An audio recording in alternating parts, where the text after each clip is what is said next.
September of 1994 was a key year, starting as Afghan exiles in Pakistan, religious groups. Taliban began their conquest of Afghanistan. According to MSNBC on October 2nd, 2001 article, quote, Taliban are widely alleging in the creation of the Pakistan's military intelligence, the ISI. According to experts, explains the Taliban's swift military successes and Richard Clark, the counterterrorism official during the Reagan and Bush administration, and the counterterrorism czar by 9/11, had later claimed that not only does the ISI create the Taliban, they also facilitate connections between the Taliban and Al-Qaeda to help the Taliban achieve victory. The enemy of my enemy is my friend. And in this case, they will continue to be friends and then switch to enemy every so often, like certain people's sexuality. The problem is that the United States citizenry are generally ignorant regarding these matters. That's because the media won't report to them what's going on over abroad.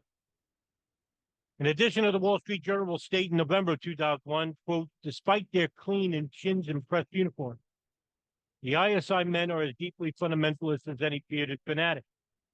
The ISI created the Taliban as their own instrument and still supported, end quote. ISI supported the Taliban is backed by the CIA, longtime regional expert with extensive CIA ties, would later go on record and say, quote, I warned them that we were creating a monster, end quote. The monsters still live. And today, the Taliban have accepted Al-Qaeda as part of their current government. Notable author Frederick Forsyth, in the November 13, 2001 piece in the Wall Street Journal would say, quote, the worst mistake of all was to swallow hook, line, and sinker the advice of the Pakistan Inter-Services Intelligence Outfit, end quote.